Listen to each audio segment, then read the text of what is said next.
여러분 안녕하세요. 오늘은 교계사 쉬운 7번째 시간입니다.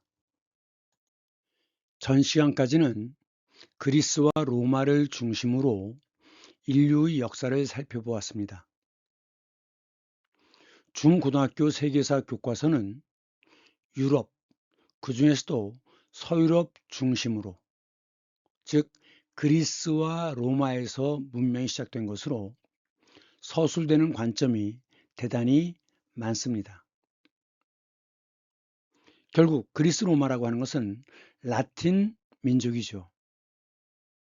그런데 문제는 게르만이나 슬라브도 자신들의 뿌리가 그리스 로마라는 착각을 하고 있는 것이죠. 그들의 고대사에서 그들의 역할은 인정하죠. 그리고 그 뒤에 게르만 민족이 세계사의 중심에 서는데, 문제는 그것이 세계사의 전부냐는 거죠. 그래서 메소포타미아라든가 이집트, 그리고 이슬람이라든가 아시아는 세계사에서 간단히 다뤄지는 경향이 있습니다. 특히나 유럽 제국주의의 식민지였던 동아시아, 그들은 미개하기 때문에 선진 문명을 갖고 있는 백인에게 배워야 하지만 발전이 가능하다라고 하는 식민사관을 바탕에 깔고 있다고 생각합니다. 오늘은 별로 중요하게 다뤄지지 않고 있는 아랍과 이슬람에 대해서 알아보겠습니다. 이 두 개는 약간의 차이가 있습니다. 아랍이라고 하는 것은 이슬람교를 중심으로, 말하자면 이슬람 민족주의의 성격이 강한 데 비해서 그 뒤에 이슬람 제국은 평등과 보편성을 강조하는, 그래서 같은 이슬람이라고 하는 종교를 공유하고는 있지만 약간 성격이 다른 겁니다. 이 아랍은 중세 유럽이 암흑의 시대일 때 그리스 로마의 학문뿐만이 아니라 인도, 세계 각지의 학문들을 모아서 그것을 보존하고 연구해 왔습니다. 그렇기 때문에 이 아랍의 역할은 당시 시대의 학문의 용광로 역할을 했다는 거죠. 용광로가 뭡니까? 광석을 녹여내는 난로라는 거죠. 즉 쇠로 만든 그릇을 얘기합니다. 원자로 이렇게 얘기하죠. 로. 무엇인가를 담아내는 그릇이 로예요. 특히 뜨거운 것을. 그러다가 결국 영원히 계속되는 건 없죠. 중세 이슬람이 몰락하기 시작하는데 그 역사적 배경을 보겠습니다. 선지자 무함마드라고 했는데 영어에서는 마호멧이라고 하지만 그쪽 말로 아랍어로는 무함마드이기 때문에 이렇게 쓰는 것이 맞다고 생각합니다. 내 이름 김영국은 중국어로 발음하면 찐잉꺼가 됩니다. 저를 찐잉꺼라고 부르는 것은 적합하지 않겠죠. 김영국이라고 불러야 할 것입니다. 선은 앞선 자죠. 미리. 남들은 아직 다 모르고 있는데 이미 알고 있는 사람, 선지자라고 하죠. 남들은 아직 무슨 일이 생길지 모르는데 미리 어떤 일이 생길지를 감지하는 사람. 이 사람이 선지자고 그 사람들이 앞으로 이렇게 될 것이다 라고 얘기하는 것이 예언입니다. 그래서 예언자라고도 얘기하죠. 영어로는 prophet이라고 얘기합니다. 무함마드는 원래 가난한 집안 출신이죠.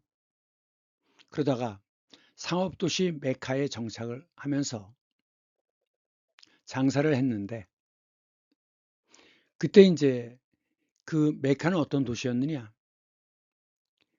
지금은 이 메카 안에 있는 이 검은 직육면체를 카바라고 하는데, 카바. 이 카바라는 게 큐브라는 뜻이랍니다. 여러분들 큐브 돌리기 해봤죠? 직육면체를 큐브라고 하죠. 그래서 직육면체로 생겼기 때문에 카바라고 한다. 이 카바 신전에 옛날에는 160기까지나 되는 우상을 이 안에 섬겼대요. 나중에 무함마드가 이 우상들을 전부 없애죠. 근데 지금 남아있는 건 뭐냐?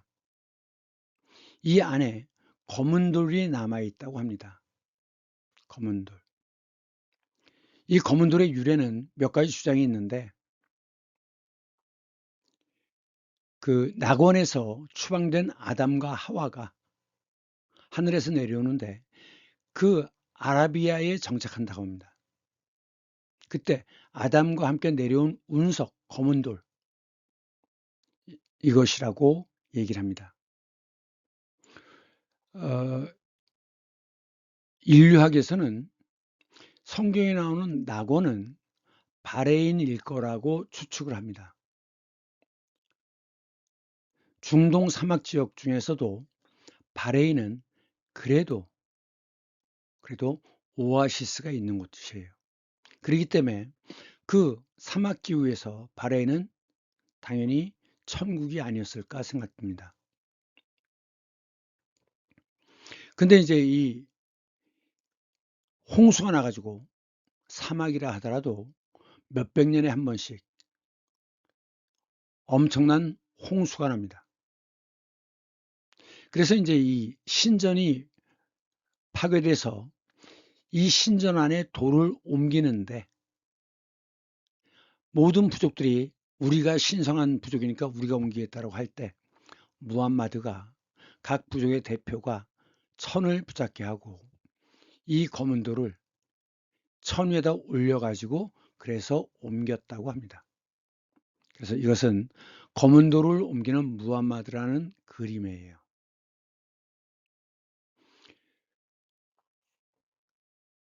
그러면 이 메카에서 가브리엘 천사겠죠? 계시를 받았는데 계시라는 건 10개자입니다. 10개. 그러니까 모르는 어떤 사실을 신이 하늘이 알려서 열어서 보여주는 것이 계시입니다.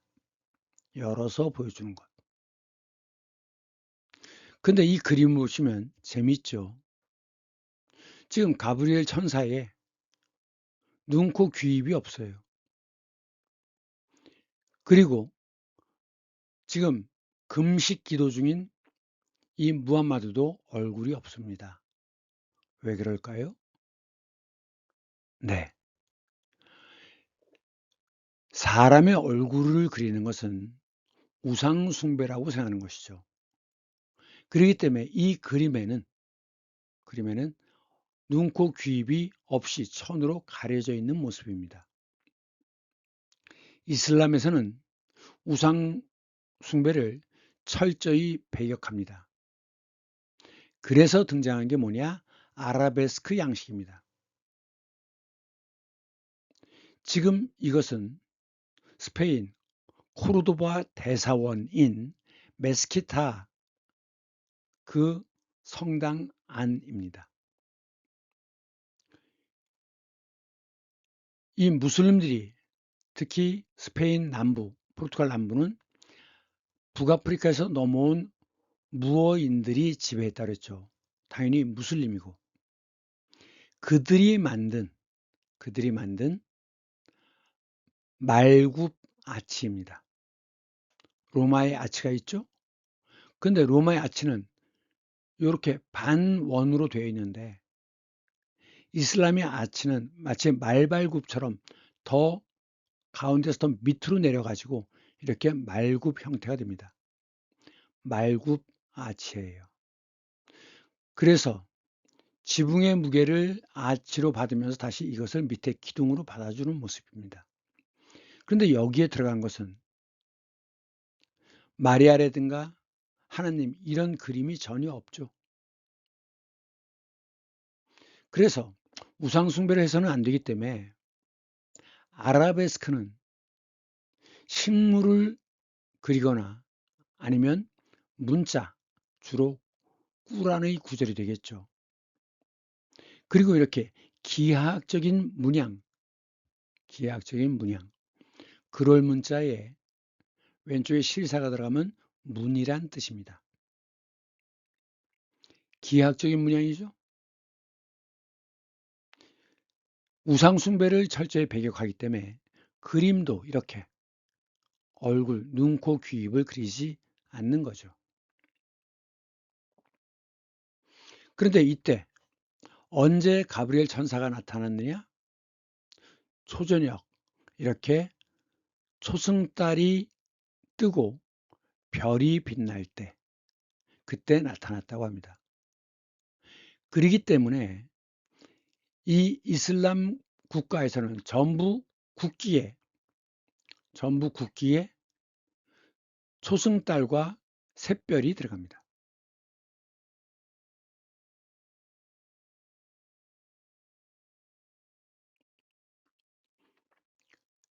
자, 이것은 어디냐? 파키스탄 국기입니다. 이것이 파키스탄 국기, 이것이 알제리 국기, 이것이 리비아 국기, 이것은 터키 국기, 그리고 이것은 튀니지 국기입니다. 그런데 이것은 꼭 미국 성조기처럼 생겼죠? 아닙니다. 말레이시아 국기입니다. 미국에는 여기에 미국 주의 수대로 별이 들어가 있잖아요. 이것은 말레이시아 국기입니다. 그리고 이들의 국기에는 녹색이 많이 들어갑니다. 녹색. 왜냐? 사막 기후이기 때문에 풀과 나무가 자라지 못하잖아요. 이 녹색은 풀과 나무를 상징합니다. 풀과 나무가 있는 곳 바로 그것이 천국이죠. 천국. 그래서 지금도 중동 지방에 좀 부유한 사람들은 자기 집 안에 뜰에 물이 흐르게 하고 그리고 나무를 심습니다. 무슨 뜻이냐? 우리 집이 바로 천국이란 뜻이죠. 그러면 이 무슬림들은 반드시 성지 순례를 해야 되고 성지 순례를 한 사람을 하지라고 불러줍니다. 하지. 그래서 이 메카에 가서 성지 순례를 해야 되는데 반시계 방향으로 처음 4번은 빨리 돌고 4바퀴. 그 다음 3바퀴는 천천히 돌아야 한다고 합니다.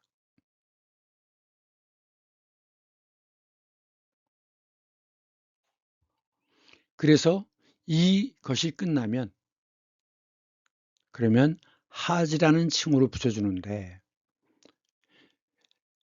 내가 말레이시아에 있을 때 그 센터장이 순례를 갔다 온 사람이고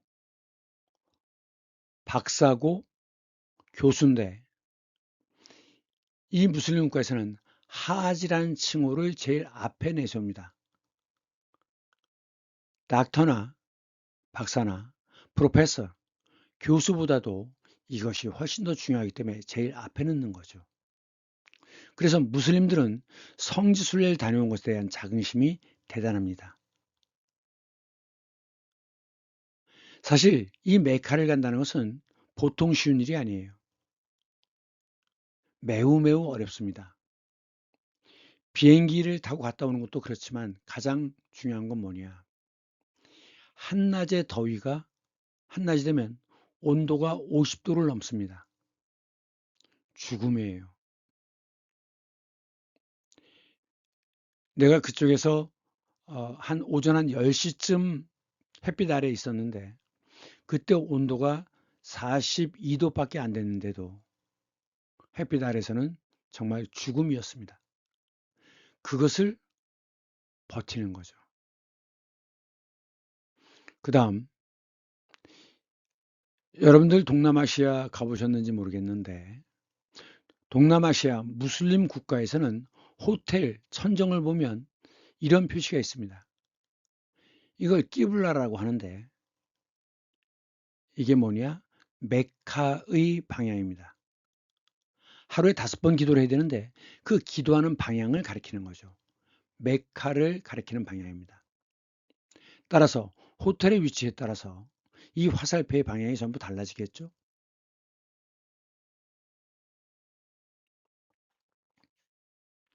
그래서 가브리엘 천사의 계시를 받은 무함마드는 모든 인간은 알라 앞에 평등하다. 당연히 중세 시대는 계급 사회였죠.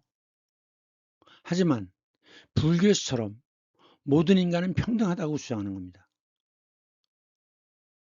그렇기 때문에 불교도 처음에는 사람들의 지지와 사랑을 많이 받았습니다. 문제는 너무 어렵다는 거죠. 그 가르침을 이해하기가 난해하다는 겁니다. 그 다음 유대교나 기독교처럼 역시 유일신 사상이죠. 신은 알라, 하나이다.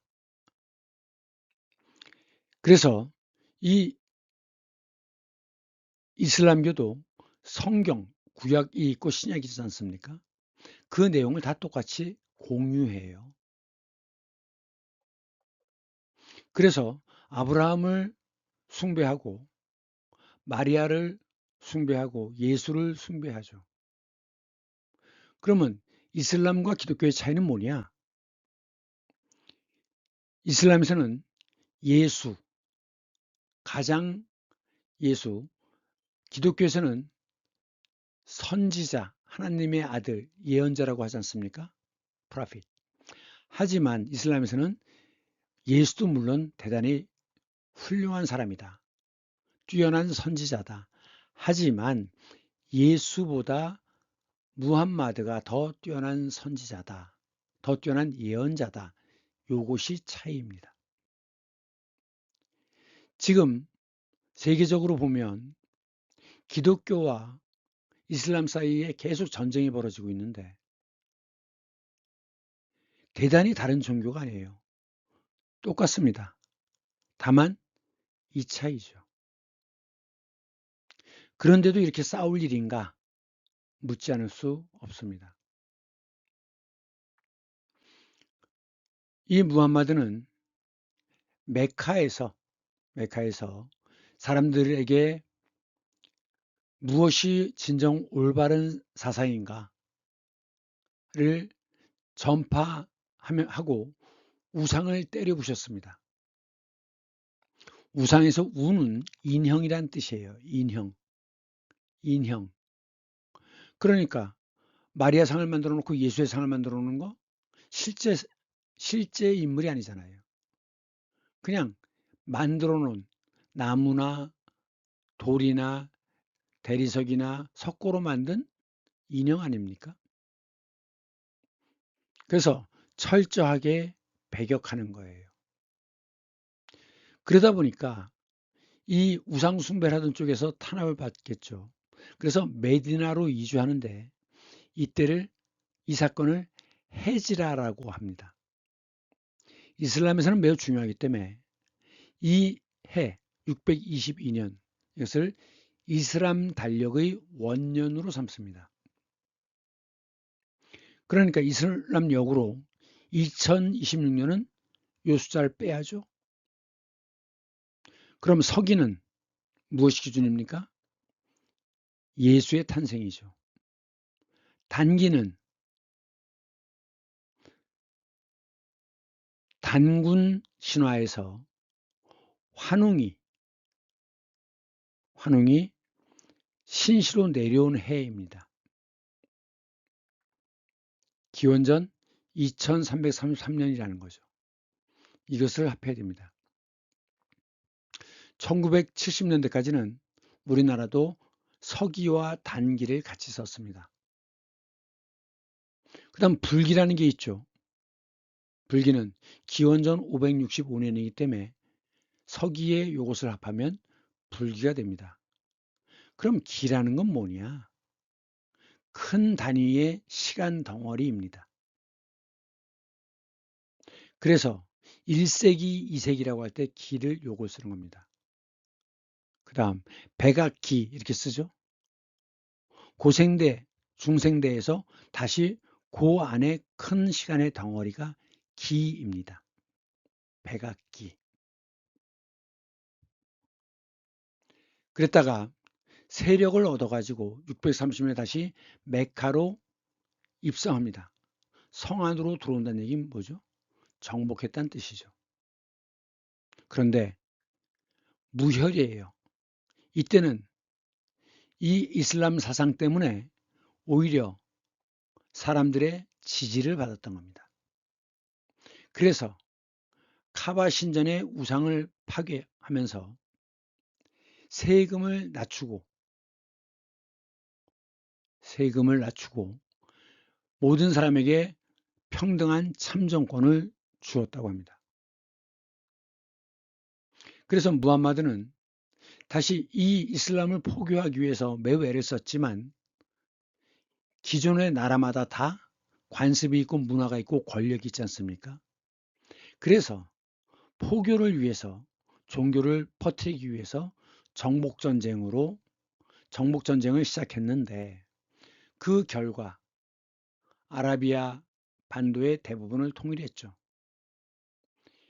그런데 이제 유럽에서는 백인들은 이 사건을 한 손에는 칼, 한 손에는 꾸란, 그러니까 꾸란을 주면서 개종을 하면 살려주지만 개종을 거부하면 죽인다는 거죠. 그랬다고 하는데 이것은 절대로 사실이 아닙니다. 이슬람에서는 각국의 문화와 종교의 자유를 인정했어요. 꾸란이라고 하는데 영어식 표현에서는 쿠란이 되는 거죠. 코란. 그런데 이 코란의 뜻은 읽어라라는 뜻이랍니다. 읽어라. 하나님의 계시를 읽어라. 그래서 이슬람에서는 지식에 대한 끊임없는 탐구를 매우 중요시합니다. 비록 여자라 하더라도 지식의 탐구를 게을리하면 안 되죠. 그래서 이 이슬람 사회에서는 여자들 중에도 뛰어난 상인들이 많이 있습니다. 의사도 있고. 이것은 무슬림의 의무이다라는 겁니다. 그리고 나서 632년에 병을 얻어서 사망하게 됩니다. 지금 이 지도를 보시면 이 짙은 색깔이 선지자 무함마드가 지배했던 이슬람의 세력권이 미쳤던 지역입니다. 여기가 바레인이에요. 이 섬이. 그래서 에덴 동산은 바로 여기를 얘기하는 게 아닐까라고 추측합니다. 바레인. 그래서 종교 지도자가 부족 전체를 이끄는 그 시대를 칼리프 시대라고 합니다. 칼리프라고 하는 건 종교 지도자란 뜻이에요. 말하자면 로마 카톨릭의 교황에 해당되는 것이죠. 그랬다가 우마야 왕조로 확대됩니다. 이것이 우마야 왕조입니다. 그런데 이 한계는 뭐냐? 아랍 제일주의예요. 그래서 다른 민족을 차별을 했습니다. 이때 다른 나라도 아랍어를 공용어로 쓰기 때문에 이 지역에 아랍어가 남아있는 겁니다. 그러다가 아바스 왕조 때, 지금 아바스 왕조 때 이쪽이 더 확대가 되죠. 이 중에 튀니지 쪽에서 스페인, 포르투갈 남부를 지배합니다. 이쪽이 세비야, 그라나다 이런 곳이에요. 지난 시간에 알함브라 궁전을 봤죠. 이 지역입니다. 그런데 이렇게 확대될 수 있었던 이유는 뭐냐? 평등주의를 내세웠기 때문이에요. 모든 인간은 다 평등하다. 그러니까 정복을 당했다? 너도 평등해. 이슬람으로 개종해라? 강요하지 않습니다. 다만 세금을 무슬림보다 조금 더 내면 되는 거예요. 그렇기 때문에 이슬람으로 넘어가면서부터는 각 나라의 문화와 종교를 인정합니다. 그리고 평등하게 대해요. 이게 제국 확장의 가장 중요한 조건이죠.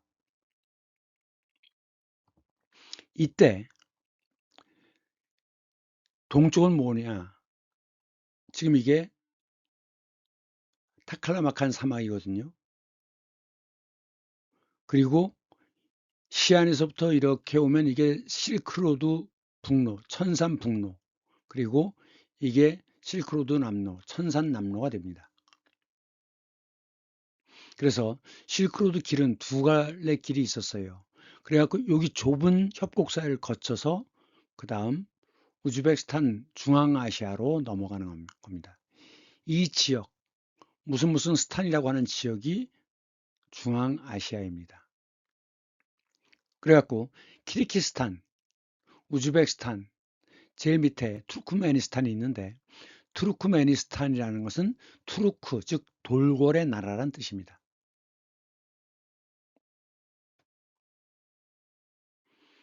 그런데 이 시대는 아랍 시대거든요. 아랍 시대. 아바스 왕조 시대입니다. 아바스 왕조. 이쪽 동쪽에는 중국은 당나라였습니다. 당나라가 실크로드를 장악하기 위해서 서역이라고 얘기하면 이 지역을 가리키는 겁니다. 서쪽 지역, 서역. 그래서 고구려 유민 출신인 고선지 장군이 군대를 이끌고 이쪽에 아바스 왕조의 군대와 전투를 벌여서 당나라 군대가 패배합니다. 그때 당나라 군인 중에 종이 만드는 기술을 갖고 있던 종이 만드는 기술, 제지술이죠. 사마르칸트로 끌려가서 너는 뭐 할 줄 아니? 내 종이를 만들 줄 압니다. 그래서 종이 제조법이 이게 다시 이렇게 거쳐서 유럽으로 퍼진 거예요. 그전에는 이집트 쪽에서는 파피루스를 사용했죠. 파피루스. 처음엔 유럽에 수출을 했지만 파피루스에 대한 수요가 기록에 대한 수요가 점점 많아지니까 수출을 안 했어요. 그러다 보니까 여기 터키에 베르가마라고 하는 곳이 있는데 이런 곳에서 베르가마는 양피지란 뜻입니다. 그래갖고 곳곳에서 양피지를 만들어 가지고 거기에다가 글을 썼던 거죠. 그러니까 좀 두꺼운 책 한 권을 만들려면 양 가죽이 50마리, 60마리씩 들어가는 겁니다. 매우 비싸죠. 그런데 종이는 매우 저렴합니다. 싸요. 결국 종이가 싸다는 얘기는 지식이 대량으로 보급될 수 있다는 뜻입니다. 그래서 이때 종이 만드는 기술이 유럽으로 넘어가면서 그 다음 구텐베르크의 인쇄술이 있죠. 그런데 최근에 밝혀진 바로는 이 구텐베르크의 인쇄술 금속 활자는 어디에서부터 왔느냐? 직지 심체 요절이란 책, 이 활자에서부터 왔다고 합니다. 세계 최초의 금속 활자는 바로 이 책에 사용된 활자죠. 여기 보면 꼬레라고 해서 프랑스어로 써 있습니다. 이거는 이제 그 전까지는 얼마 전까지 이거는 프랑스 군대가 조선을 쳐들어와서 훔쳐간 것이다라고 했는데 사실은 그게 아니고 그 당시 프랑스 공사가 이 책을 사가지고 자기 나라로 갖고 갔다고 합니다. 뺏어간 게 아니라 사간 거예요. 그러니까 우리가 당연하다고 알고 있는 사실들도 사실은 좀 더 연구가 누적이 되면 다른 결론이 나오는 경우가 흔합니다. 그래서 이 공부하는 사람들은 진실 앞에 겸손해야 한다라고 얘기하는 겁니다. 왜? 결론은 바뀔 수 있기 때문에. 그럼 왜 공부를 하느냐? 결론에 이르기까지의 과정이 얼마나 논리적이고 합리적이냐가 중요한 것이죠. 그것이 돼야 학문을 할 수 있는 것이니까. 일상사에서도 마찬가지죠. 진실 앞에 겸손해야 합니다. 빡빡 우긴다고 되는 게 아니죠. 그럼 이제 금속 활자라고 하는데 활자라는 건 뭐냐? 활은 활명수처럼 살리다라는 뜻입니다. 산다, 살리다. 지금 이것은 이런 판에다가 요게 활자입니다. 활자. 요 끝에 글자가 붙어 있는 거죠. 이거를 하나씩 이렇게 꼽아요. 꼽습니다. 그래서 글자가 움직이기 때문에 이런 것들을 활자라고 얘기하는 거예요. 이렇게 틀에다가 글자를 끼우죠. 이 부분은 뭐냐? 이건 책을 묶을 때 여백이 있어야 되잖아요. 여백 부분인 겁니다. 이 사진이 구텐베르크의 인쇄술을 보여주는 사진인데 구텐베르크는 어떻게 했느냐? 이 틀을 단단하게 만들어 가지고 여기다 활자를 끼우죠. 그 다음에 그 활자를 단단하게 고정한 다음에 지금 이 나사 보입니까? 이건 뭐냐? 포도를 짤 때 사용하는 압착기입니다. 이 틀을 놓고 밑에다 놓고서 그 위에 종이를 놓고 유성 잉크를 발라서 그래갖고 포도즙을 짜는 기계로 꽉 누르는 겁니다. 그래서 압착기로 눌러서 인쇄하기 때문에 대량 생산이 가능했다. 그러면 직지심체 요절은 어떻게 만든 건데 판을 이렇게 만드는 건 똑같아요. 이렇게 만들었지만 위에 먹물을 바르고 그 다음 종이를 덮고 손으로 두드리는 것과 기계를 동원하는 건 엄청난 차이죠. 그러니까 손으로 두드려서 복사를 해야 되니까 대량 생산하는 게 불가능한 겁니다. 최근에 밝혀진 것은 로마 교황청에서 고려 왕에게 이렇게 좋은 기술을 우리에게 전달해 주어서 대단히 고맙다라는 감사의 편지가 발견되었다는 거예요. 그러니까 고려의 금속 활자가 독일로 넘어간 거죠. 대신 기술을 발전시킨 건 뭐냐? 손으로 두드려서 복사하던 것을 이렇게 포도즙 짜는 기계를 동원했기 때문에 대량 생산이 가능했고 그래서 대중화와 산업화가 가능하게 되었다는 것입니다.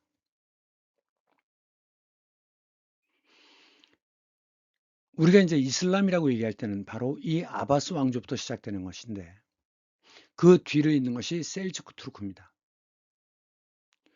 이 셀주크 투르크는 원래는 이 아바스 왕조의 용병이었어요.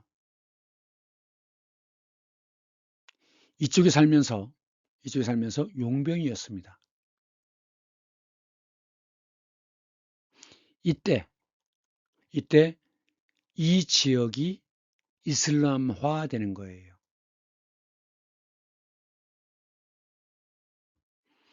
그런데 이들 용병이었던 사람들 중에 일부 부족이 아랄해죠. 아랄해에서 이 지금의 우즈베키스탄 쪽부터 이렇게 밑으로 내려옵니다. 그래서 이쪽에다 투르크의 나라, 그래서 투르크메니스탄이라는 걸 만들고 이들이 다시 계속 서쪽으로 나가서 이쪽 터키 쪽으로 들어옵니다. 이것을 소아시아 반도라고 하죠. 그래서 셀축을 중심으로 나라를 세웁니다.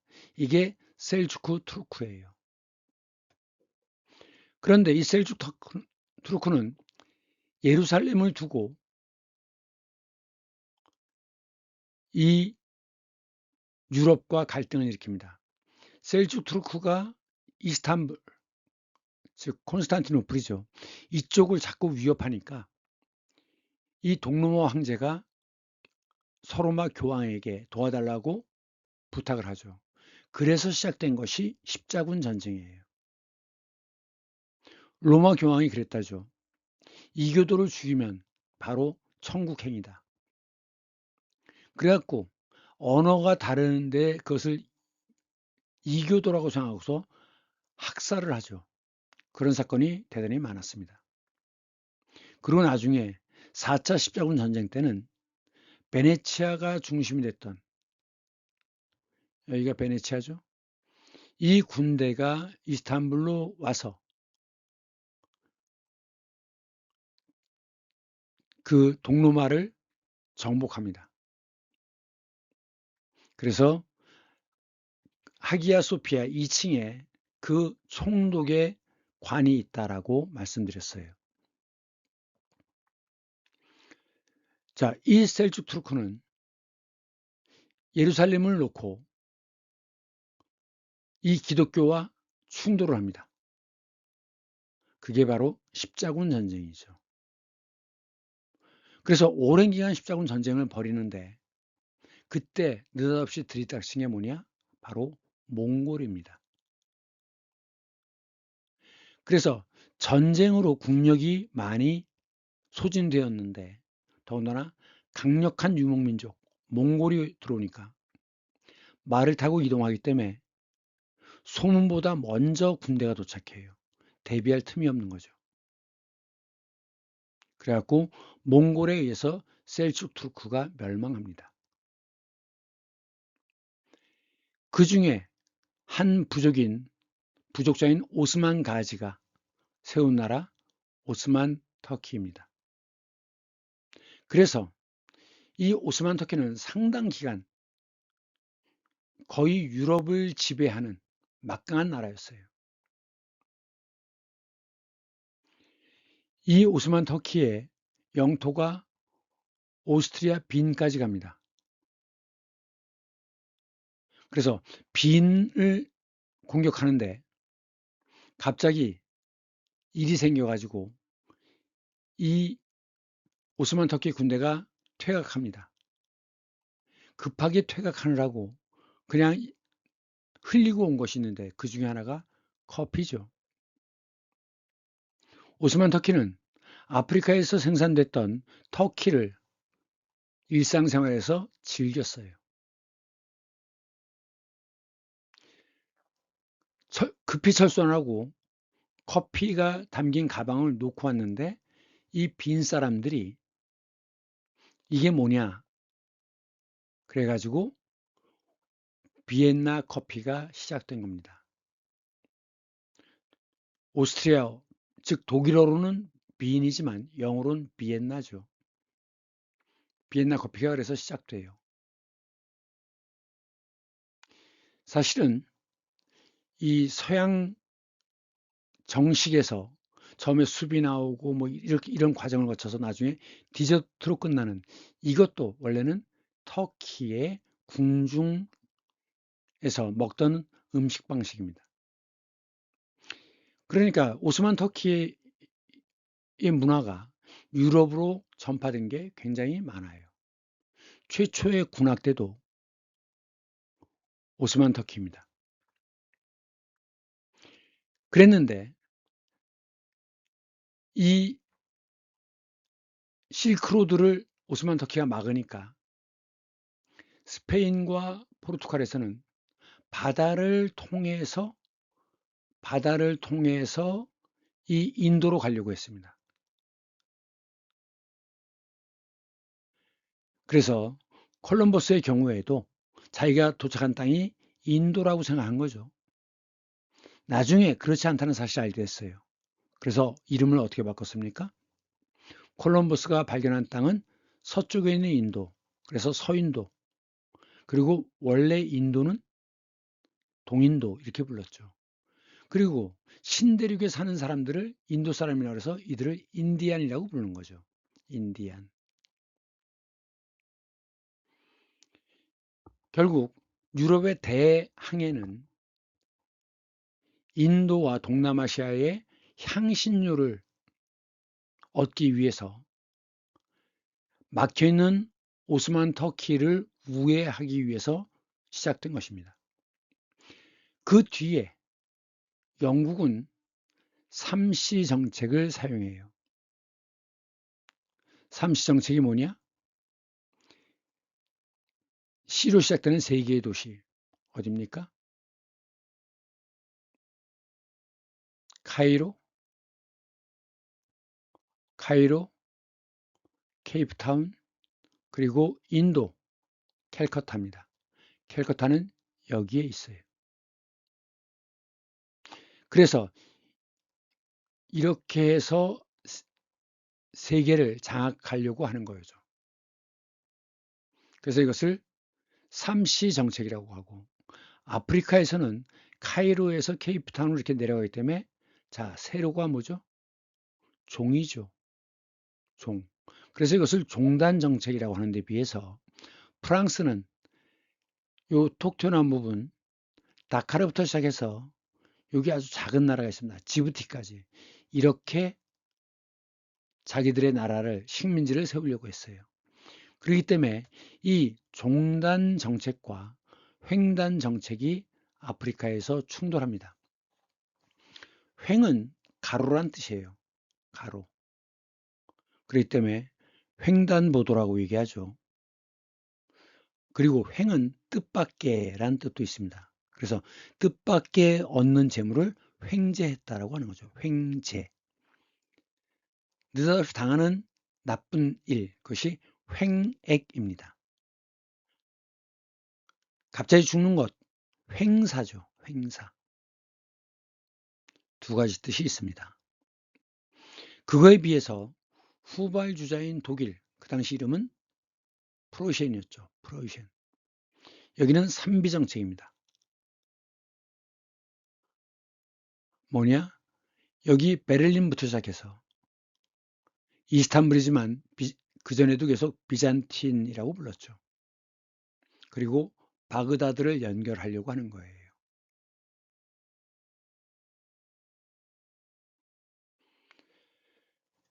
결론적으로 우마야 왕조까지는 아랍이라고 이야기하지만 그 이후는 이슬람이라고 하는데, 이슬람의 핵심은 뭐냐? 평등주의이다 라는 겁니다. 한 손에 칼, 한 손에 코란, 그것은 백인들의 관점이죠. 그러면 아랍과 이슬람의 관계를 좀 더 보겠습니다. 정통 칼리프 시대라고 하는데, 칼리프라고 하는 것은 종교 지도자죠. 종교 지도자가 아랍권 전체를 지도하는, 이끄는 그 시대를 얘기하는데, 지도에서 보면 이 부분, 짙은 색깔 이 부분은 무함마드가 확장했던 영토입니다. 그리고 이 칼리프 시대가 4대 칼리프인 알리까지 계속되는데 그때 확장된 영토는 여기가 더 포함됩니다. 그런데 알리로 정통 칼리프 시대가 끝나는 이유는 뭐냐? 3대 칼리프가 암살을 당해요. 그래서 그것을 처벌하는데 이 알리를 지지하던 일부가 오직 알라만이 심판할 수 있다면서 이탈했어요. 그러면서 기도 중인 알리를 암살했습니다. 그런데 이 아랍권의 근본적인 문제는 뭐냐? 이들은 기본적으로 사막 유목민족입니다. 그러니까 중앙아시아 이 지역은 돌고래에서 넘어온 초원 유목민족인데 비해서 이 지역은 사막 유목민족입니다. 어쨌든 유목민족의 경우에는 지도자를 선출하는 방식이 뭐냐? 합의제예요. 그래서 이들을 순위파라고 부르고 아니다. 우리의 위대한 지도자 무함마드의 혈통이어야 한다라고 주장하는 것이 바로 시아파입니다. 결국은 지도자를 어떻게 선출하느냐, 누가 지도자가 되느냐가 순위파냐 시아파냐로 나뉘는 기준이 됩니다. 실제로 이 시아파는 주로 이란과 이라크 이 지역이 시아파입니다. 그런데 우리나라의 6.25 전쟁이 민족 상잔의 비극이죠. 서로 잔인하게 죽이는 결과였습니다. 오히려 동족일수록 전쟁은 더욱더 잔인하게 전개되는 것이 일반적입니다. 그러니까 사실은 같은 이슬람임에도 불구하고 이 수니파와 시아파의 갈등은 매우 첨예합니다. 거기에다가 이들을 지지하는 것이 미국이죠. 그러다 보니까 이 문제는 제국주의 문제와 연결되고 현재 이란과 이라크를 제외한 나머지 지역은 기본적으로 친미 국가들입니다. 그런데 이번에 그 미국이 자기들을 지켜줄 것이라고 믿었는데 오히려 미국 때문에 더 많은 피해를 당하게 됐죠. 그래서 지금 중동의 정세가 조금씩 변하고 있습니다. 어쨌든 유목민족의 전통은 합의제다. 그래서 지금 이 사진은 부르사라고 하는 곳, 터키의 요 지역입니다. 부르사의 울루자미인데 울루라고 하는 것은 터키 말에서 거대한이란 뜻입니다. 자미는 모스크를 가리키는 말이죠. 그래서 거대한 모스크이기 때문에 이름이 울루자미라고 붙였는데 이 울루자미는 칼리그라프 그러니까 이 유목민족들은 붓 대신에 대나무를 깎아서 그걸 가지고 서예를 합니다. 이게 대나무에 물감을 묻혀가지고 그린 그림인데 이들의 칼리그라프를 보면은 이런 화살표가 굉장히 많아요. 많이 들어가는데 이건 무슨 의미냐? 이 화살표 하나하나는 각각 각 부족의 깃발을 상징합니다. 그래서 이 칼리그라프에서 보듯이 이 유목민족은 기본적으로 합의제에서 지도자를 뽑는다는 겁니다. 그것을 상징적으로 나타내주는 서예이다. 칼리그라프. 그리고 이 울루자미는 독특하게 그 사원 안에 분수대가 있습니다. 물이 나와요. 그래서 이 물을 가지고 손과 발과 귓구멍과 콧구멍 그리고 입을 닦죠. 예배를 드리기 전에 몸을 청결하게 해야 됩니다. 그런데 이 지역은 사막 지역 아닙니까? 여기 물이 어디 있어요? 이런 경우에는 모래로 닦아야 한다고 합니다. 어쨌든 기도를 드리기 전에 몸을 청결하게 해야 한다는 것이죠. 그 다음에 우마야 왕조인데 사실 이 우마야 왕조는 시리아 총독인 무아위야부터 시작된다고 합니다. 근데 이 무아위야는 바로 알리와 대립했던 세력이에요. 그래가지고 이쪽이 많이 축소되는 결과가 되죠. 세력을 잃게 됩니다. 그런데 이 우마야 왕조 때는 북아프리카 북부와 아프리카 북부 지역과 그 다음 포르투갈, 스페인까지 점령을 합니다. 이들을 무어인이라고 얘기를 해요. 그래서 지금도 이 남부 지역에는 무어의 유적, 대표적으로 알함브라 궁전 같은 것들이 남아 있습니다. 그리고 아프리카 쪽과 많이 혼혈이 있겠죠. 그런데 이들의 문제는 뭐냐? 아랍인 우월주의입니다. 아랍인을 우대해요. 이렇게 되면 제국은 조만간 무너지게 됩니다. 왜? 차별을 당하는 다른 민족들이 끊임없이 반란을 일으키지 않습니까? 이 우마야 왕조의 특징은 뭐냐? 칼리프를 세습했다는 겁니다. 합의나 종교 지도자의 혈통 이게 아니라 이 후손들이 칼리프를 세습해요. 세습이라는 건 계속 대를 이어서 자리를 이어받는 것을 가리키는 것이죠. 그리고 이들은 수도를 다마스커스로 이주하죠. 다마스커스는 옛날 메소포타미아 지역에 있는 겁니다. 이 사막 지역에 있는 게 아니에요. 이 지역은 사막 지역이 아니라 건조 기후입니다. 사막 주변에는 건조 기후가 있다. 천도는 수도를 옮기는 것이 천도죠. 그 다음에 아바스 왕조가 들어서는데 이들은 아랍인 우선주의가 아니라 무슬림 평등주의입니다. 인도에서 불교가 급속하게 팽창했던 이유는 뭐냐? 그 당시 인도는 카스트 제도 아닙니까? 그래갖고 계급의 차별이 매우 극심했어요. 지금도 인도는 그 계급 제도가 남아 있습니다. 그런데 불교에서는 그것을 모든 인간은 평등하다라고 얘기하기 때문에 불교가 급속하게 세력을 얻게 되는 것입니다. 결국 평등주의를 내세우면서 영토의 확장은 더 이상 되지 않았지만 이 시기가 바로 이슬람 황금기입니다. 그런데 이 시기에 중요한 사건이 뭐냐? 751년에 탈라스 전투죠.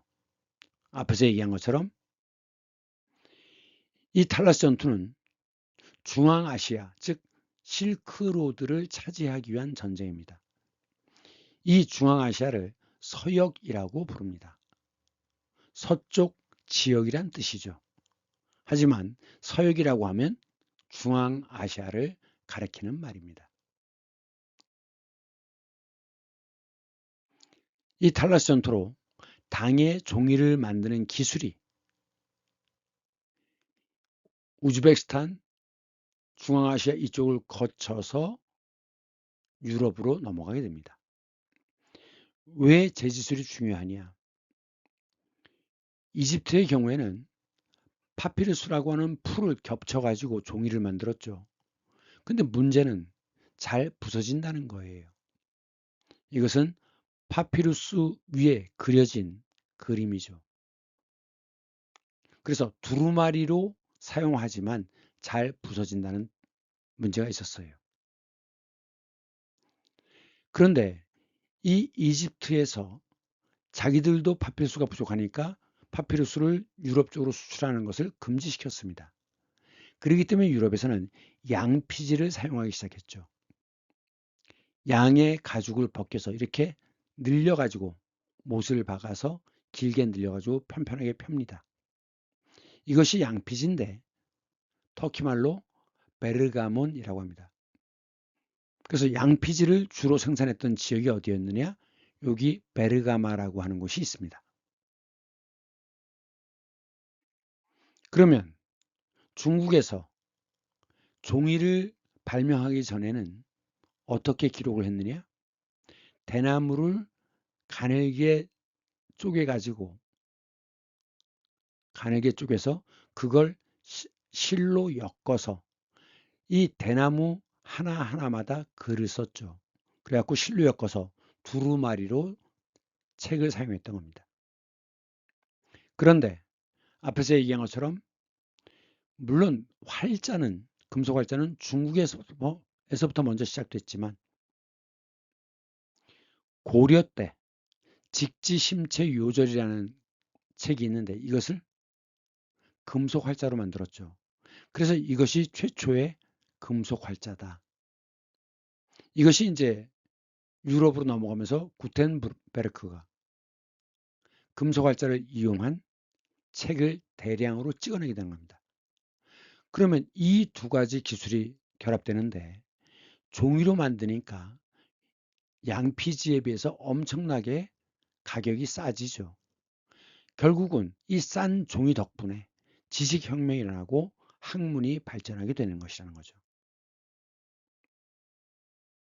그래서 이 결과 유럽 이슬람이 고대 그리스와 로마의 학문을 보존하면서 연구를 해왔던 것에 이러한 기술들이 결합되면서 이것이 동로마가 멸망하면서 이것이 베네치아로 넘어갔다가 피렌체로 넘어가면서 여러 가지 사건들이 생깁니다. 대표적인 것이 종교개혁이 일어나고 과학혁명이 일어나면서 르네상스가 시작되는 것이죠. 르는 다시란 뜻입니다. 네상스, 살다란 뜻이죠. 그래서 이 르네상스는 부활, 재생이란 뜻입니다. 그럼 무엇의 부활이냐? 무엇의 재생이냐? 중세 유럽은 기독교에 의해서 질식당하고 있었습니다. 오직 하나님이고 그 성경의 내용에 조금이라도 위배된다고 생각하는 것은 전부 사탄으로 마귀의 짓으로 몰아붙였어요. 그래서 중세 유럽은 걸핏하면 마녀 사냥을 했습니다. 그래서 중세 유럽은 암흑 시대예요. 결국 중세 유럽은 모든 것을 하나님에게 영광을 돌리는 신에게는 영광의 시대지만 인간에게는 암흑 시대였던 겁니다. 이 인간을 암흑에 빠지는 인간을 부활시키는 것, 재생시키는 것, 그래서 르네상스라고 하는 이름이 붙어진 것입니다. 중세 유럽은 인간에게는 암흑 시대라고 했죠. 유일한 권력인 기독교, 이 기독교 횡포가 상당히 심했습니다. 그러면서 유럽에 사는 사람들은 농민이 아니라 우리나라는 농민이었죠. 농사를 짓는 사람들인데 유럽은 농노입니다. 농노란 반은 농민이지만 반은 노예이기 때문에 이 두 개를 합해서 농노라고 부르는 거예요. 그러니까 중세 유럽에 유럽 사람들의 사회적 대우는 매우 처참했습니다. 먹을 것이 부족하고 제대로 집을 꾸밀 수도 없기 때문에 그냥 이 중세 유럽인들은 농노들은 지붕은 있지만 바닥에 지푸라기를 깔고 그냥 잠이 들었습니다. 그러면 지푸라기를 계속 바닥에 깔아서 그 위에 누우면 그 눌림 때문에 지푸라기가 썩거든요. 그럼 지푸라기를 다 쳐내고 청소하고 새로 짚을 깔아야 되는데 그 위에다 그냥 새로운 짚을 덮습니다. 그러다 보니까 바닥에 더러워요. 질척거리고. 그래서 이들은 유럽에서는 침대에서도 신발을 신는 거죠. 방 안에서도 신발을 신는 것입니다. 그거에 비해서 한국은 온돌 문화죠. 바닥이 따뜻하기 때문에. 그래서 몸이 바닥에 가까이 가야 합니다. 그렇기 때문에 바닥이 깨끗해야 되니까 한국 사람들은 방에서는 들어갈 때는 반드시 신발을 벗는 것이죠. 결국은 자연 환경, 그리고 사회적 지위, 그 다음에 생활의 수준, 이런 것들이 결국은 문화를 만들어내는 겁니다. 그런데 이 암흑시대를 그나마 보존했던 것이, 대체할 수 있었던 것이 뭐냐? 중세 이슬람입니다. 중세 이슬람은 문명의 저수지였어요. 그러면서 이슬람은 정복한 땅의 문화와 종교를 존중했습니다. 지금 이 책은 이븐 시나에 대한 책인데 이슬람의 과학과 문명이라는 책입니다. 이 책은 이븐 시나의 당시에 저술됐던 책을 인쇄한 것이에요. 이 이븐 시나는 고대 그리스의 학문과 철학, 천문학, 수학, 의학 등 거의 모든 학문에서 연구하고 더 발전시켜서 이븐 시나는 학문의 왕이다, 이렇게 불렸다고 합니다. 특히 그의 의학 정전은, 의학서죠, 라틴어로 번역돼서 17세기까지 유럽 의과대학의 표준 교과서였다라고 해요. 결국 이븐 시나로 대표되는 이 중세 이슬람은 고대 그리스와 인도의 지식을 집대성했다고 합니다. 모아서, 모을 집자죠, 더 크게 만들었다. 이것이 집대성입니다. 그러면서 그 그리스와 인도가 이외의 지역에서도 모든 지역의 고전을 번역했다라고 해요. 아랍어로. 이 당시에는 새로운 그 책을 가져오는 사람에게는 그 책이 가치가 있는 책이면 그 책의 무게에 해당되는 황금을 주었다라고 합니다. 엄청나게 지식을 우대하는 것이죠.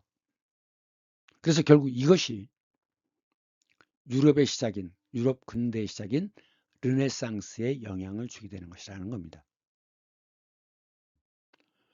그래서 이 중세 이슬람은 그리스 기하학과 인도의 십진법을 통합해서,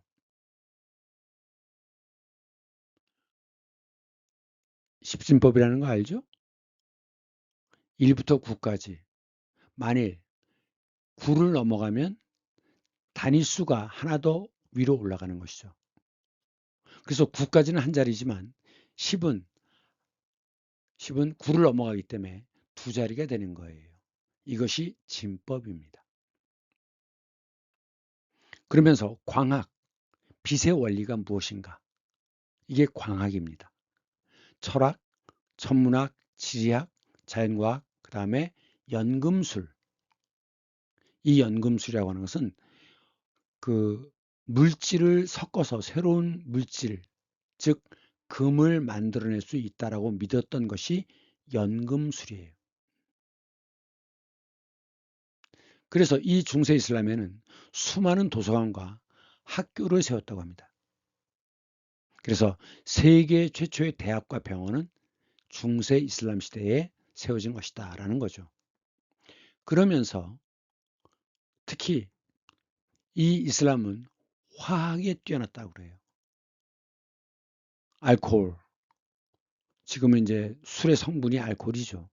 그 다음에 알칼리성, 그 다음에 시럽, 슈거, 설탕, 소다, 알고리즘, 이런 말들은 다 이슬람어라고 해요.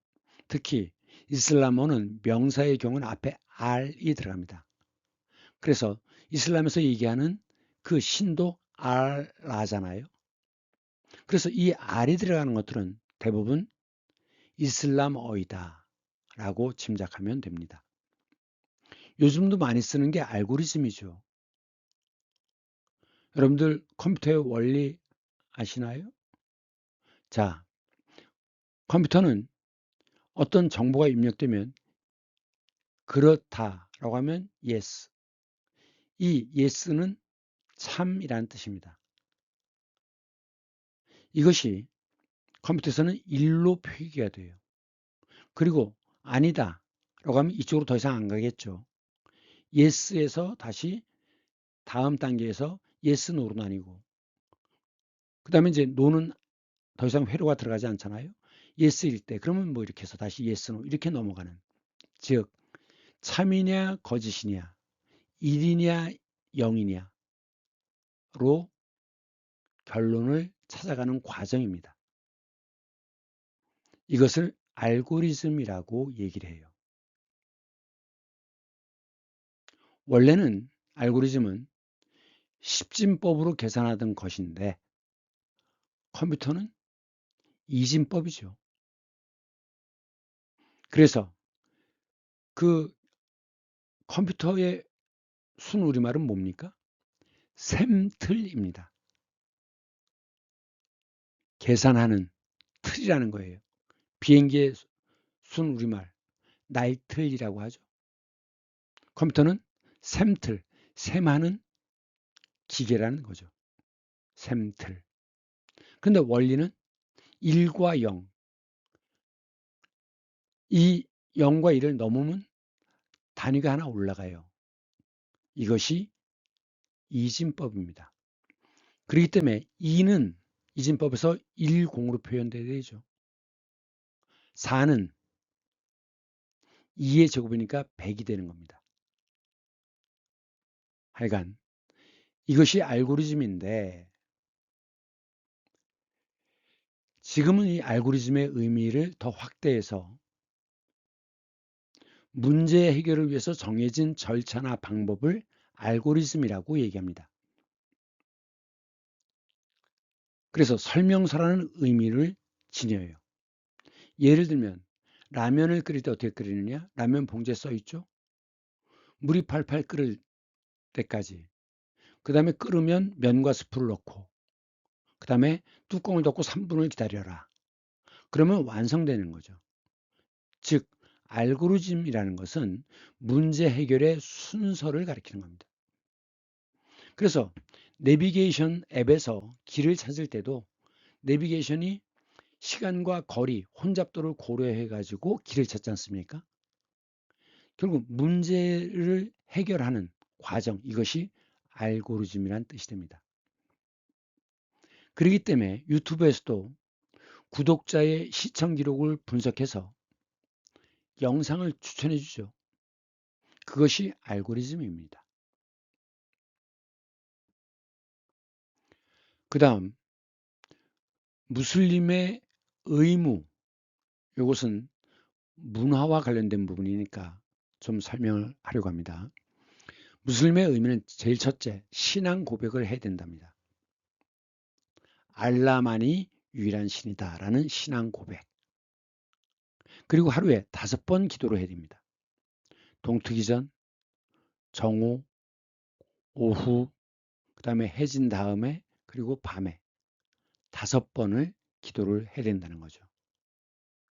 요즘 같은 바쁜 시대에는 정말 5번의 기도를 한다는 게 매우 어려운 일이지만 그 당시에 600년대, 700년대에는 사막 기후에서 특별히 할 일이 없었죠. 낙타를 키우는 것 외에는 할 일이 없어요. 그러니까 그때는 이게 가능했죠.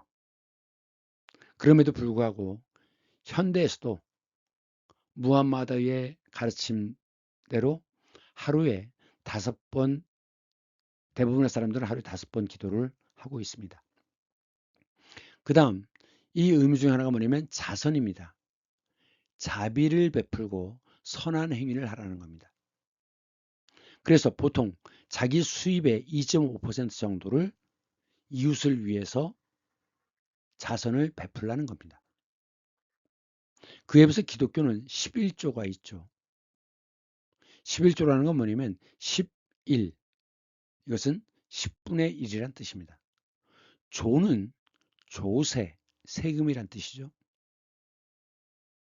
그래서 기독교에서는 교회의 자기 수입의 10분의 1이니까 10%를 바쳤습니다. 그걸 가지고 교회 성당에서 살림을 꾸려갔던 거죠. 그 다음 1년에 한 번씩 라마단이라고 하는 시기에 단식을 해야 합니다.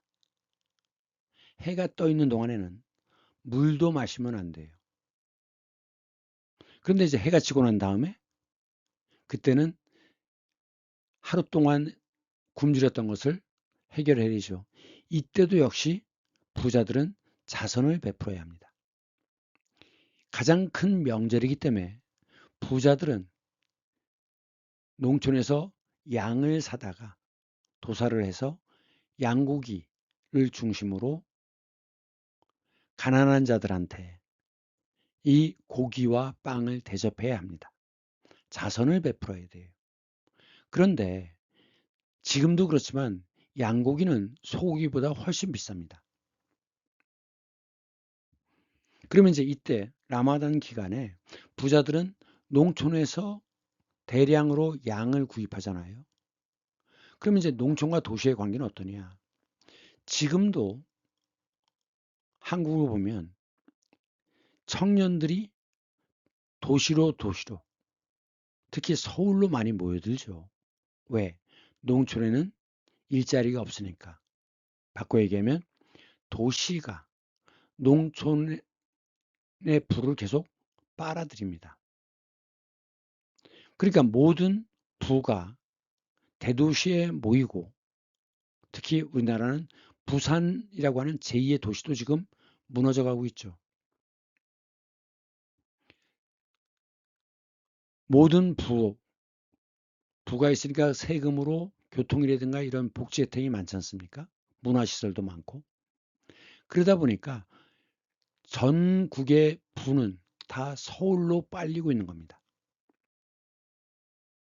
그거에 비해서 이 이슬람 사회에서는 라마단 기간에 부자들이 양을 사들임으로써 도시의 부가 다시 농촌으로 넘어가는, 그래서 1년 내내 또다시 도시로 부를 빨리다가 라마단 기간에 다시 도시의 부가 농촌으로 이동하는 이런 순환 구조를 갖는 매우 긍정적인 효과가 있습니다. 그래서 이 이슬람에서는 라마단 기간이 부를 순환시키는 역할을 한다는 거죠. 이 수는 돌다란 뜻입니다. 화는 고리환자예요. 그러니까 이렇게 도는 것이 순환입니다. 그리고 마지막으로 꼭 해야 되는 것이 성지순례입니다. 성스러운 땅, 그럼 이슬람에서는 어디입니까? 메카죠. 여기를 수는 돌아다니는 겁니다. 찾아가는 것이죠. 그래서 돌아다니면서 경계를 하는 사람이 누굽니까? 순경이죠. 경찰 중에 제일 아래 순경 아닙니까? 순. 그리고 여기저기 살피는 것을 순찰이라고 합니다. 찰은 관찰하다는 뜻이에요.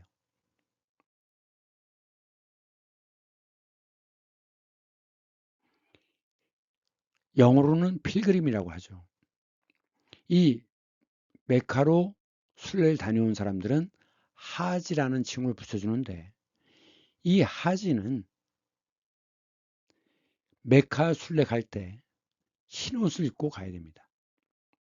순례를 갈 때는 흰옷을 입어요. 이것을 흰옷을 입는 이유가 뭐냐? 이 흰옷이 바로 수의입니다. 수라고 하는 것은 목숨이란 뜻이 있죠. 그런데 사람이 죽었을 때 입히는 옷도 수의라고 합니다. 그럼 왜 흰색 수의를 입느냐?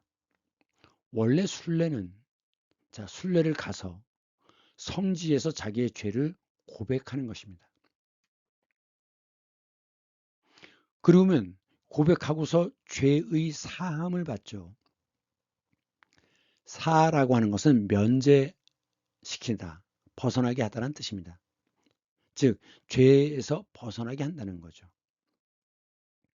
그래서 깨끗한 상태가 된 다음에 죄의 사함을 받은 다음에 죽는 것입니다.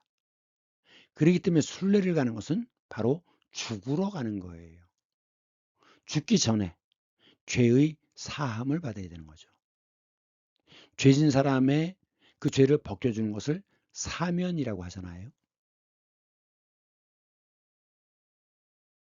지금은 순례가 죽으러 가는 뜻이 아니라 자기의 신앙심을 표현하기 위한 것으로 바뀌었지만 원래는 죽을 나이가 돼서 즉 60이 가까워질 때 1960년대까지도 보통 60대 초반에 죽었습니다. 그래서 순례의 원래 의미는 죽으러 가는 것이었다라는 겁니다. 결국 이제 중세 이슬람이 몰락하게 되는데 몰은 물에 빠지는 것이죠. 락은 위에서 떨어지는 겁니다. 몰락. 그 이유가 뭐냐? 제국이 거대화되면 어떻게 돼요? 아무래도 그 각 지역에서 분리시키거나 그래서 독립을 하려고 하거나 아니면 반란이 일어나죠. 그러니까 제국이 거대화되니까 지방의 총독, 책임자가 독립하려고 합니다. 그래서 로마의 경우에도 넷으로 나눴잖아요. 로마도 사두 체제로 바뀌었습니다. 이 체는 몸이라는 뜻이에요. 체격, 체육. 그래서 실제의 몸. 그리고 제는 제도란 뜻입니다. 실제의 내용과 그 다음에 제도를 실체라고 얘기하는 겁니다. 그러면서 대항해 시대가 시작됩니다. 왜 그러냐?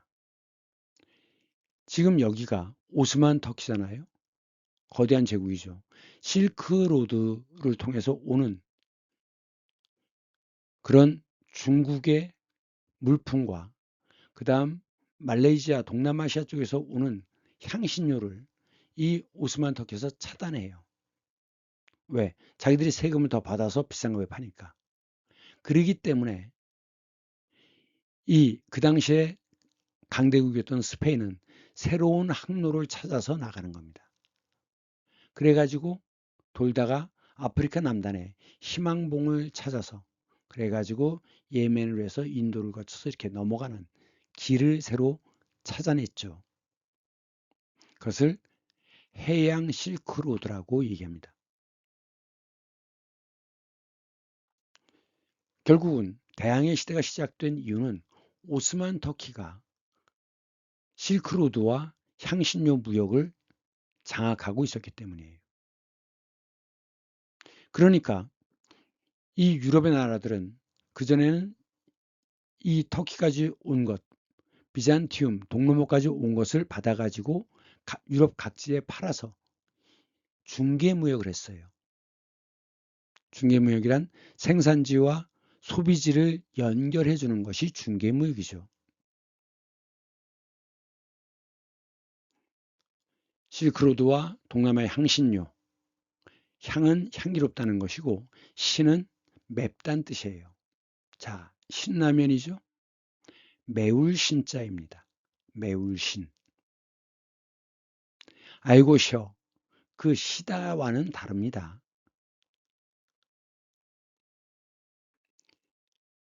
그래서 향기가 나고 매운 재료들. 그런데 그 두 가지만 얘기하는 게 아니라 매운맛, 달콤한 맛, 신맛, 쓴맛 이 네 가지를 다 통틀어서 향신료라고 합니다. 집산지를 오스만 터키에서 장악했죠. 산지라고 하는 것은 여러 군데로 나뉘어져 있는 거예요. 그러면 동남아의 경우에는 어디로 주로 모였느냐? 이 말라카 쪽으로 주로 모였습니다. 그래서 흩어져 있는 생산지를 한쪽으로 모을 집자죠. 그래서 집산지라고 얘기합니다. 고추라든가 후추, 이 추는 원래 맵다는 뜻이에요. 생강, 마늘, 이것은 매운맛이고, 계피라든가 바닐라, 여러분들 바닐라 딸기, 바닐라 향, 바닐라 우유 좋아하죠? 이것은 달콤한 맛입니다. 그리고 겨자라든가 고수 씨앗이든가 레몬은 신맛이에요. 톡 쏘는 맛이죠. 그리고 강황이라든가 우리가 보통 카레라고 얘기하는 그 다음 팔각, 그 열매가 8개의 모서리를 가졌기 때문에 팔각이라고 합니다. 이것은 쓴맛이에요.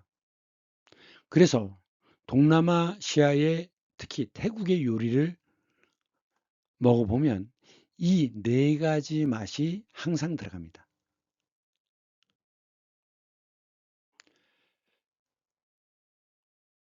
그 다음에 이 대항해 시대가 시작되면서 중개무역의 이권을 독점하려고 했지만 결국은 이 유럽은 스스로의 자구책을 찾게 되는 것이죠. 그래서 중개무역의 힘이 그만큼 약해졌다는 겁니다. 그것이 바로 몰락의 원인 중 하나다. 그러면서 시간이 지날수록 근본주의자, 자, 근본주의자라는 게 뭐죠? 자기만 옳다라는 굳건한 믿음, 이것이 근본주의자입니다. 그러면서 다른 견해는 사악시해요. 이 사는 해를 끼친다는 뜻입니다. 그래서 술을 마시고 남에게 해를 끼치는 것이 주사죠. 아, 그 사람 주사가 좀 있어. 술을 마시면 행패를 부리는 겁니다. 그 다음에 종교인데 다른 사람에게 해를 끼치는 종교, 이웃을 사랑하고 덕을 베푸는 게 아니라 다른 사람의 재물을 빼앗고 가스라이팅 시켜서 다른 사람의 재물을 빼앗고 교주를 신처럼 떠받드는 이런 종교가 사교죠. 그래서 해를 끼친다는 뜻입니다. 다른 견해는 사악시합니다. 그래서 기독교의 경우에는 마녀 사냥을 엄청 했죠. 중세 기독교에서 엄청나게 많은 사람들을 죽였습니다. 마녀로 몰아서. 근데 이제 그 체계를 설명하는 게 율법이죠. 법률은 사회의 것이지만 율법이라고 얘기하면 이것은 종교에서의 법을 율법이라고 합니다. 율은 계율이란 뜻이에요. 계율. 그것을 해석하는 사람이 율법학자입니다. 이들의 발언권이 점점 세집니다. 어려움을 처할수록 이런 게 더욱더 힘을 얻어요.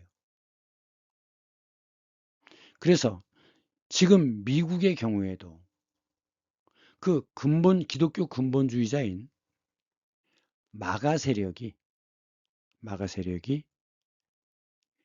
미국 일방주의로 나가고 있죠. 그것이 유대교를 갖고 있는 이스라엘과 결합해서 미국은 미국의 경제를 지배하는 건 유대인들입니다. 이들이 미국 사회, 미국 정부에 영향력을 끼쳐가지고 이란을 공격해서 지금 모든 물가가 오르고 전 세계 사람들이 고통을 겪고 있는 거죠. 이 근본주의자들은 바로 전 세계 불행의 원인이 됩니다. 그러면서 또 한편으로는 이슬람에도 근본주의자가 있죠. 마호메트의 가르침대로 600년에 시작됐으니까 벌써 400년, 500년 전에 이야기 아닙니까? 그것을 세상이 많이 변했는데도 여전히 그대로 지켜야 한다라고 하는 것이 바로 근본주의입니다.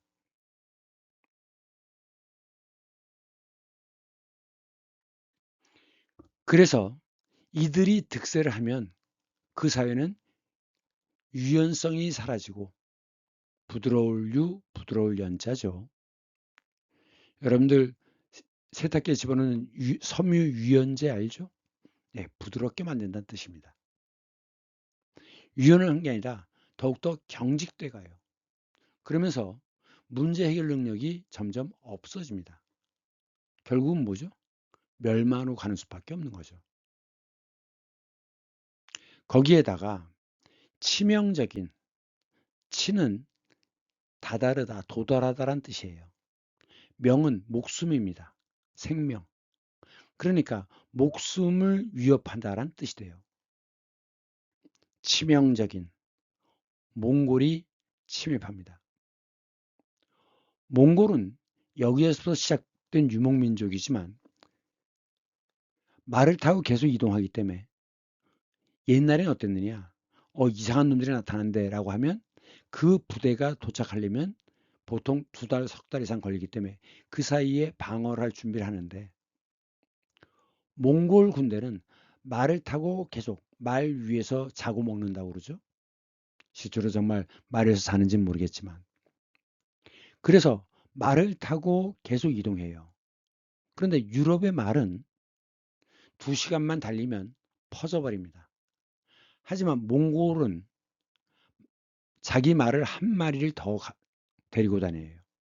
그래서 한 서너 시간 타다가 그 말이 지칠 때가 되면 다른 말로 갈아탑니다. 그래서 계속 이동해요. 그리고 먹는 건 어떻게 해결하느냐? 자기 타는 말, 자기 엉덩이 밑에 그 고기를 깔아놓죠. 그러면 이제 말과 부딪히는 그 마찰력도 줄이면서 또 그게 납작해지잖아요. 그것이 바로 육포가 됐다고 합니다. 그러니까 육포를 먹거나 아니면 주변에 있는 그 자기들이 먹는 채소 그것을 뜯어다가 자기들이 쓰는 투구를 가지고 투구에다 물을 넣고 끓여서 먹었다고 합니다.